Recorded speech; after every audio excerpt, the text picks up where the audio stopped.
তোমরা তো জানো না কখন তোমরা মরবা। শোনো, তুমি অপরাধ করিও যদি তোমার মনে হয় আল্লাহ তোমাকে দেখে না, তখন করিও। তুমি অপরাধ করিও যদি তোমার মনে হয় আল্লাহ তোমাকে জিজ্ঞেস করবে না, তুমি নিশ্চিত বেঁচে যাবা।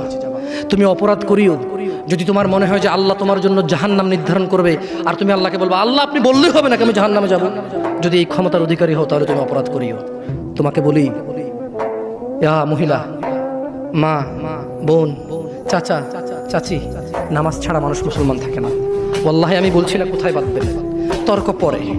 আমি বলছি আপনি নামাজটা স্টার্ট করেন। আমি বলছি না যে তারা ওই 20 রাকাত পড়বেন না 8 রাকাত পড়বেন। আমি বলছি যে আপনি পড়েন, 2 রাকাত হইলেও পড়েন। আমি বলছি যে আপনি ঈশান নামাজ 15 রাকাত দরকার নেই, আপনি শুধু 4 পড়েন। আমি কি বলছি সুন্নত বাদ দিতে? আমি বলছি যে তুমি পড়ছো না, শোনো, ভয় পেও না। ঈশান নামাজ 15 রাকাত তোমার উপরে ফরজ নয়। আমি তোমাকে না করছি না 15 রাকাত পড়তে। আমি বলছি যে তুমি নামাজই পড়ো না, 4 পড়ো। এই 4 রাকাত ঈশা না পড়লে তুমি মুসলিম নও। 3 রাকাত মাগরিব না পড়লে তুমি মুসলিম নও। 4 রাকাত আসর না পড়লে তুমি মুসলিম নও। দেখো, আমাকে দোষ দিও না। বুখারী খোলো, সালাত অধ্যায়ে যাও, আযান অধ্যায়ে যাও।